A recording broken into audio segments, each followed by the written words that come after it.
Kanina alas 4 ng hapon, ito nga yung latest location nito ni Severe Tropical Storm Aghon nasa may Mauban, Quezon. Nagtataglay ng lakas na hangin na 95 kilometers per hour at bugso na abot ng 130 kilometers per hour. Kumikilo sa direksyong northeast ng mabagal. At kaninang alas 3 nga, itong si Aghon nag-develop sa Severe Tropical Storm category. Ito naman yung mga previous landfall ni Aghon. So una, sa may Homonhon, sa may Giwan, Eastern Samar. Yung pangalawa, sa Giporlos, Eastern Samar. Pangatlo, sa Basiao Island, sa may Catbalogan, Samar. Fourth is sa may Cagduyog Island, sa may Catbalogan, Samar. Fifth, sa may Batuan, Ticao Island, sa may Masbate. Sixth ay Masbate City, Masbate. Pangpito, sa may Torrijos, Marinduque. At yung pinaka-latest or yung latest natin ay sa may Lucena City, sa may Quezon, kaninang 4:30 ng umaga. Then ito naman, yung previous track at forecast track ni netong si Aghon. So may kita nga natin dito, maaga siyang nag-recurve. So maaga siyang napunta sa coastal waters ng Quezon at ayun din yung nakita natin kadahilanan kung bakit mas napaaga yung kanyang pag-intensify sa severe tropical storm category. Etong area na ito yung area of probability natin. So kapag nagkaroon ng northward or southward shift, yung ating bagyo dito siya pwedeng mapunta yung kanyang sentro. And then itong area na to, itong yellow-orange area, ito yung malalakas na hangin, posible yung 39 kilometers per hour or higher na wind speed. So, pagdating ng bukas, 2 p.m., 140 kilometers na yun nakikita natin. 140 kilometers east-northeast ng Kasiguran, Aurora.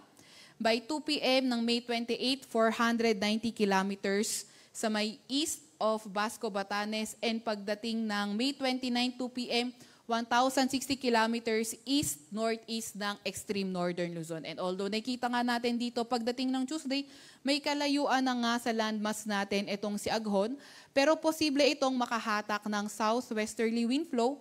So posible itong makaapekto by Tuesday sa may western section ng Visayas, pati na rin sa may Mimaropa area, and then pagdating ng Wednesday, yung southwesterly wind flow, posible naman makaapekto sa may kanlurang bahagi ng Luzon area.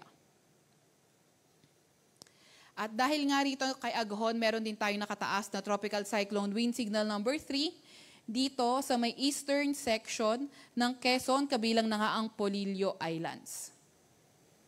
Then meron din tayong signal number 2 dito sa may Aurora, northern at central portion ng Quezon, sa may Laguna, eastern portion ng Batangas, dito rin sa may eastern at central portion ng Rizal, sa northern portion din ng Camarines Norte. Then may signal number 1 tayo sa may silangang bahagi ng Isabela, sa may silangang bahagi ng Quirino, sa may southern portion ng Nueva Vizcaya, sa may eastern at southern portion ng Nueva Ecija, dito rin sa may southern portion ng Bataan, sa may eastern portion ng Pampanga, sa may Bulacan area, dito sa Metro Manila, sa may Cavite, nalalabing bahagi ng Quezon, nalalabing bahagi ng Rizal, nalalabing bahagi ng Batangas, northern at central portion ng Oriental Mindoro, sa may Marinduque, sa extreme northern portion ng Romblon, sa nalalabing bahagi ng Camarines Norte at sa Camarines Sur. So inaasahan nga natin, posibleng mas maging mataas yung hangin sa mga coastal and upland mountain areas at posibleng mas mahina sa mga sheltered from prevailing wind direction. Ano bang inaasahan natin pagdating naman sa mga malalakas na pag-ulan? So ngayon hanggang bukas ng hapon, yung greater than 200 millimeters of rain sa may Quezon. 100 to 200 millimeters of rain sa may Aurora, eastern portion ng Bulacan, Rizal, Laguna, Metro Manila at sa may Camarines Norte at 50 to 100 millimeters of rain naman sa eastern portion ng Isabela, Nueva Ecija, nalalabing bahagi ng Bulacan, silangang bahagi ng Pampanga, Cavite, Batangas, Oriental Mindoro, Occidental Mindoro, Romblon, Burias Islands, western portion ng Camarines Sur, Cuyo Islands, Aklan at Antique. Bukas naman, hanggang Tuesday ng hapon sa may eastern portion ng Isabela, northern portion ng Aurora at Polillo Island. So yung ating mga kababayan na nakatira sa mga flood-prone at landslide-prone areas ay pinag-iingat nga natin sa mga banta ng pagbaha at pagguho ng lupa, lalo na yung mga nakatira sa may bandang Quezon area.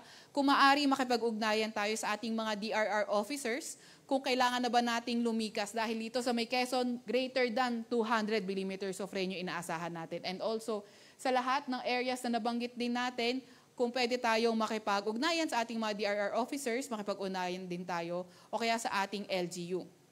And kagaya nga ng nabanggit natin kanina, dahil posible by Tuesday, pwede maka-apekto yung ating southwesterly wind flow. So, possible by Tuesday, magdala ng mga kalat-kalat na mga pag-ulan din yung ating southwesterly wind flow sa may areas dito sa may Western Visayas and also sa may Mimaropa area. And then, posible itong umangat. So, by Wednesday, posible nang maka-apekto yung ating southwesterly wind flow, magdala ng mga kalat-kalat na pag-ulan from Palawan, pwedeng hanggang sa may western section ng Ilocos area. So, mag-update pa rin tayo sa mga ilalabas na warnings ng Pag-asa. So ayun nga, kagaya ng nabanggit natin, flooding and rain-induced landslide posible, kaya ingat pa nga rin nga tayo sa mga banta ng pagbaha at pagguho ng lupa. Meron din tayo nakataas na gale warning, so dito sa may Aurora, sa may Marinduque, sa may Quezon, kabilang na nga ang Polillo Island, sa may southern coast ng Batangas, pati na rin sa may northern coast ng Camarines Norte. Kaya kung maaari, huwag muna tayong pumalaot sa areas na yan dahil magiging maalon hanggang sa napakaalon ng karagatan. Moderate to rough seas naman sa may northern at eastern seaboards ng Luzon at nalalabing bahagi ng seaboards ng Bicol. And then, ito naman yung ating forecast track. So, inaasahan nga natin itong si Aghon mag-move northeastward towards Polillo Islands at hindi natin tinatanggal yung posibilidad na ito ay mag-intensify sa typhoon category habang nasa may sea east ng Quezon. And then from tomorrow throughout the remaining of the forecast period, inaasahan nga natin na posible itong bumilis at mag-intensify. So, by tomorrow afternoon, posible nga nasa may typhoon category na itong si Aghon at posibleng lumabas na ating Philippine Area of Responsibility by Wednesday.